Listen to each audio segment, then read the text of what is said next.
اللهم صل على محمد وآل محمد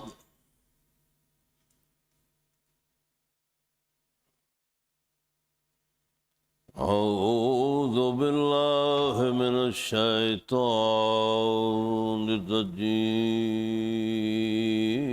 الرجيم بسم الله الرحمن الرحيم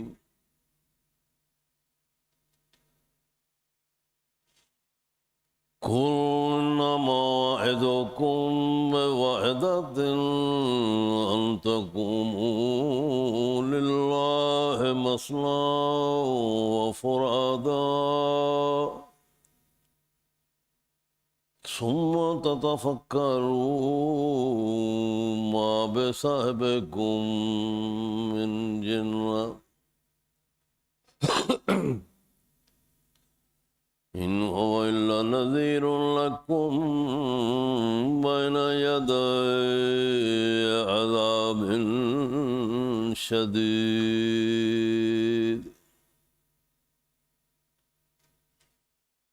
قل ما سألتكم من أجر فهو لكم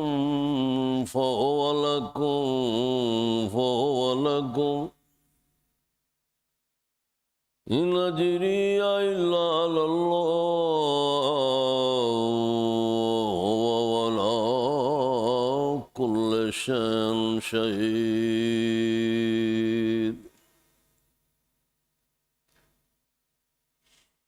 قل إن ربي يقذف بالحق علام الغيوب قل جاء الحق وما يبدئ الباطل وما يعيد قل إن ضللت فإنما أضل على نفسي وإن اهتديت فبما يوحي إلي ربي إنه سميع قريب بسم الله الرحمن الرحيم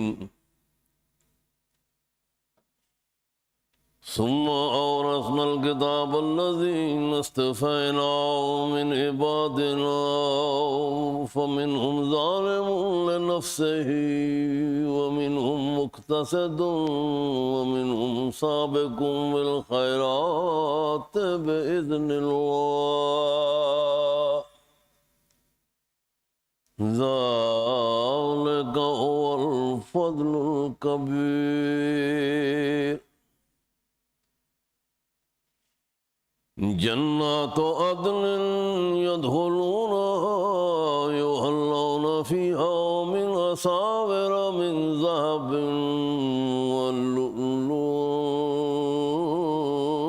ولباسهم فيها حرير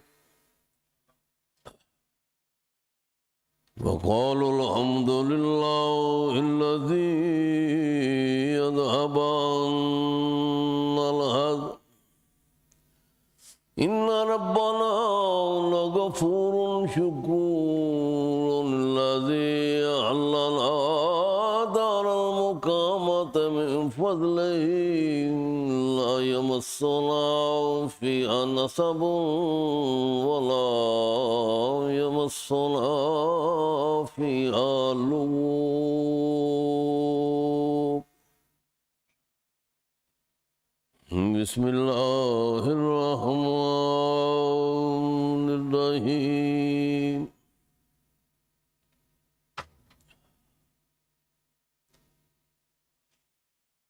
يوم يعز الظالم على يديه يقول يا ليتني لم اتخذ فلانا وليالك. يوم يعز الظالم على يديه يقول يا ليتني.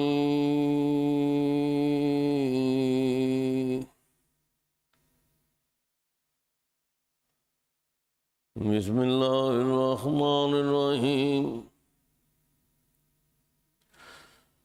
يا ويلتى ليتني لم اتخذ فلانا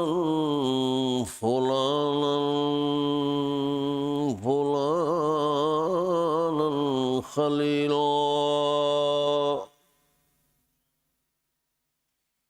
لقد أضلني عن الذكر بعد إذ جاءني وكان الشيطان للإنسان خذورا.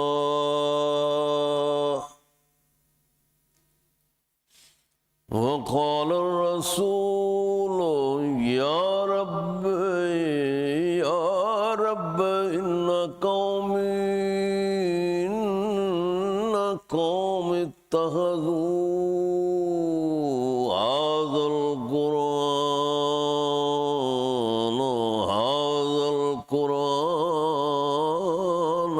مهجورا.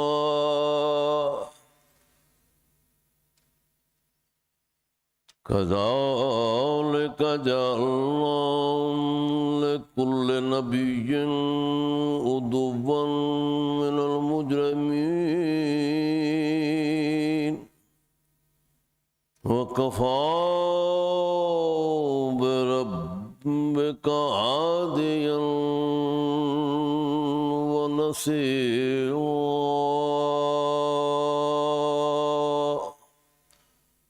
صدق الله العظيم وبلغ على رسوله نبي كريم. اللهم صل على محمد وآل محمد.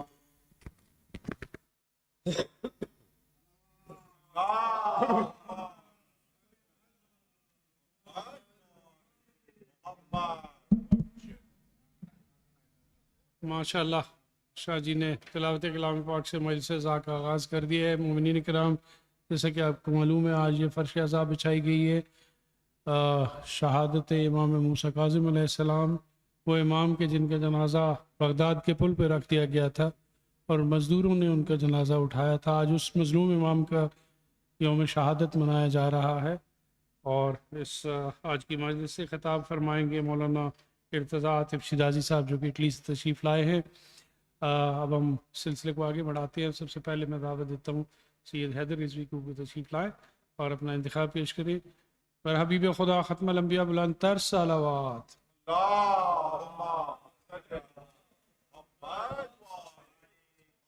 صلوات.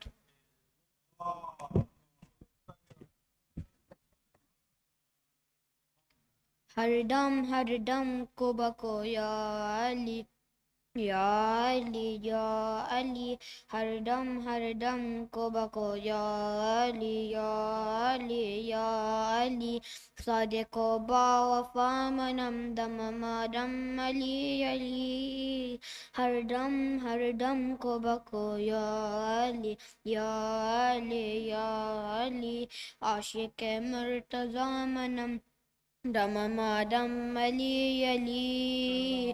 ہر دم کو بکو یا علی یا علی یا علی. ہے عقیدہ میرا یہی ہے وظیفہ میرا یہی صلوات بر محمد درود بر مولا علی درود بر مولا علی یا علی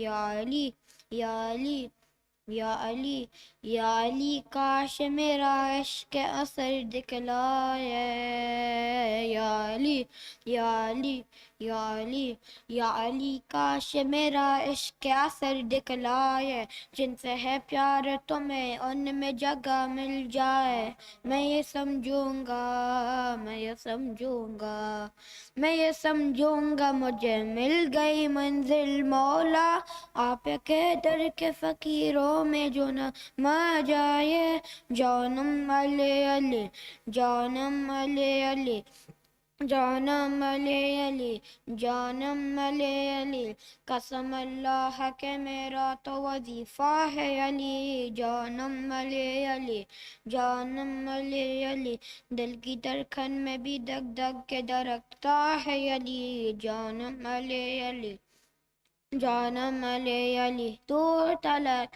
بخدا دور تلک گونجتی ہے یہ صدا علی علی علی علی مولا علی ہم سے پوچھو کہ علی مولا سے ملتا کیا ہے ہم فقیروں کا علی والوں کا رستہ کیا ہے اپنے سردار سے نوکر کا یہ رشتہ کیا ہے نوکری چور دو ہے در کی تو بچتا کیا ہے جس پہ اللہ ہو مہربان اسے ملتا ہے علی جانم علی علی جانم علی علی دل کی دھڑکن میں بھی دگ دگ کے دھڑکتا ہے علی جانم علی علی جانم علی علی کتنا اعلیٰ و زبردست یہ نعرہ ہے علی جب لگے نعرہ تو لگتا ہے گرجتا ہے علی صدقے اس نام کے یہ نام ہی ایسا ہے علی بول علی بول علی بول وظیفہ ہے علی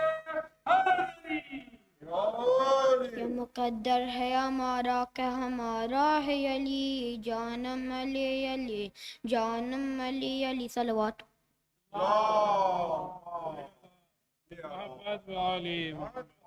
ماشاء اللہ حضرت بہت خوب آپ اللہ اپنی توفیقات خیر میں اضافہ فرمائے علی مولا کی شان میں پڑھ رہے تھے تو علی مدد کرے تو علی مدد نہ کرے تو مدد نہیں ملتی علی مدد نہ کرے تو مدد نہیں ملتی کہ پار جانے کی کوئی سند نہیں ملتی اور حدوں میں رہ کے تو اس کو تلاش کرتا ہے کہ جس کے میسم و کمبر کی حد نہیں ملتی اب میں دعوت دیتا ہوں سید جری حسن کو تشریف لائیں اور اپنا انتخاب پیش کریں برائے خوشنودی سیدہ طاہرہ بلند تر صلوات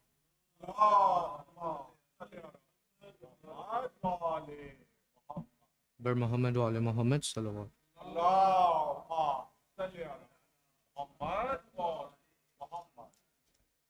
ایک غریب الوطن قید میں مر گیا ایک غریب الوطن قید میں مر گیا پل پہ بغداد کے پل پہ بغداد کے ہے جنازہ رکھا ایک غریب الوطن قید میں مر گیا ایک غریب الوطن قید میں مر گیا خون آنکھوں سے اپنی بہاتے ہوئے ہتھ کری بیریاں ٹوک پہنے ہوئے قید سجاد کی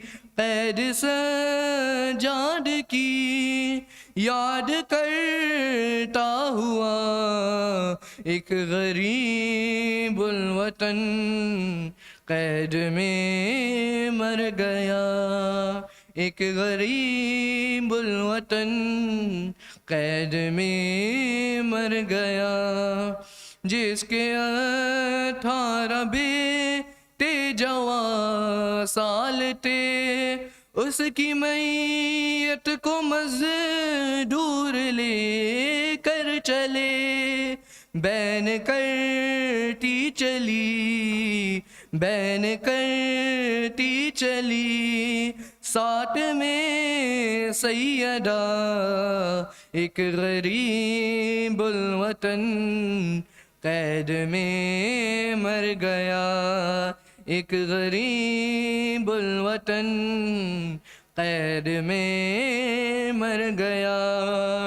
صبر کرنا ہے صغرا کے جیسا تجھے، راستہ دیکھنا باپ کا چھوڑ دے، جا کے معصوم جا کے معصوم قم سے کہہ دے ہوا، ایک غریب الوطن قید میں مر گیا، ایک غریب الوطن قید میں مر گیا۔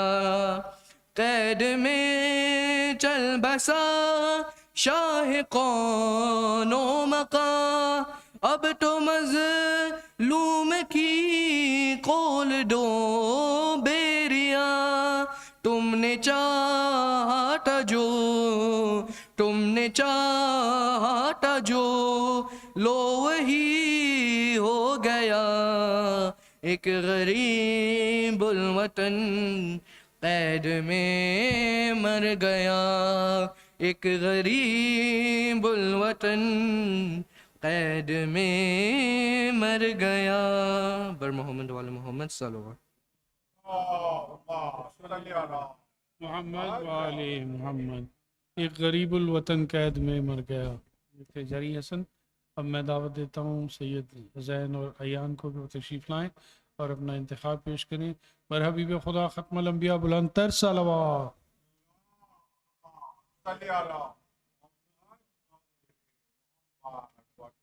صلوات۔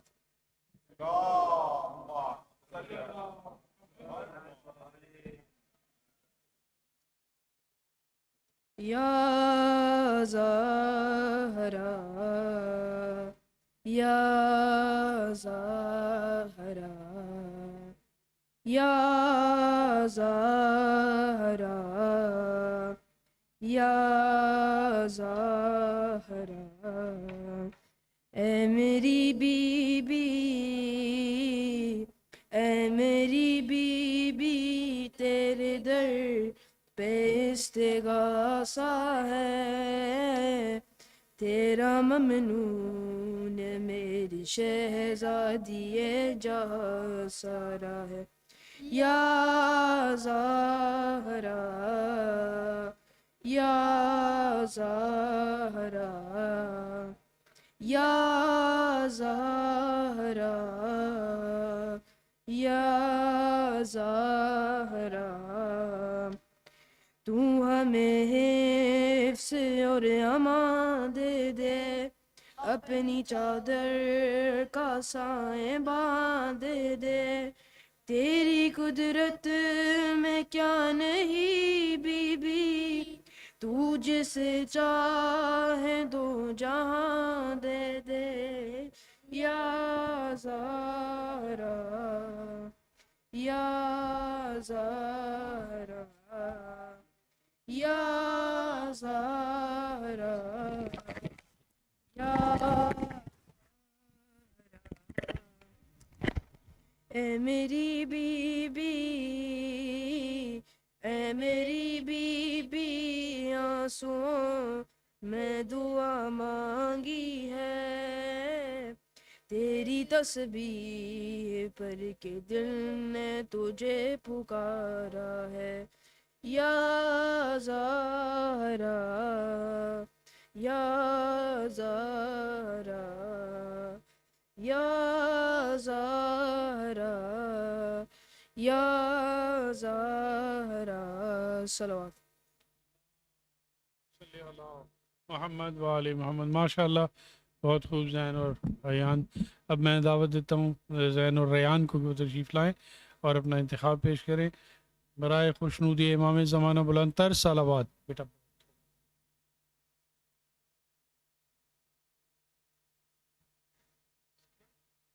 سیدی مولا سیدی مولا سیدی مولا سیدی مولا السلام علیکہ یا موسیٰ کاظم السلام علیکہ یا موسیٰ کاظم سیدی مولا سیدی مولا یمن الزہرا یا موسیٰ بن جعفر یمن الزہرا یا موسیٰ بن جعفر باب الحوائج یا موسیٰ بن جعفر سیدی مولا سیدی مولا سیدی مولا سیدی مولا کیسا قیدی ہے کہ مرنے پہ بھی آزاد نہیں کیسی غربت ہے جنازے پہ بھی فریاد نہیں میرے مولا پہ ہوئی کون سی روداد نہیں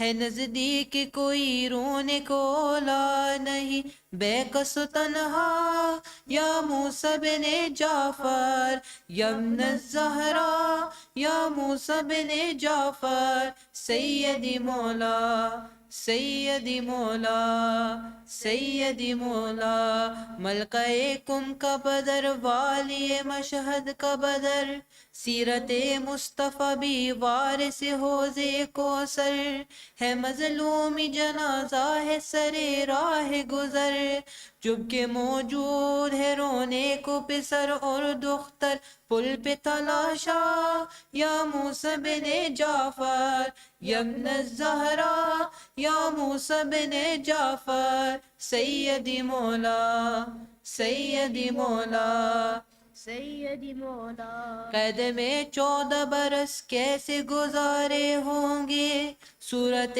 اشک مسلح پہ ستارے ہوں گے ٹوک زنجیر بلا کس نے اتارے ہوں گے غمزدہ عرش پہ قرآن کے پارے ہوں گے کیسے دوبرسا یا موسیٰ بن جعفر یمن الزہرا یا موسیٰ بن جعفر سیدی مولا سیدی مولا سیدی مولا سلوان اللہم صلی علی محمد و آل محمد ماشاءاللہ ذہن اور ریان اب میں دعوت دیتا ہوں سید محمد علی کو بھی تشریف لائیں اور اپنا انتخاب پیش کریں برائے خوشنودی مولا امام موسیٰ کاظم بلند تر صلوات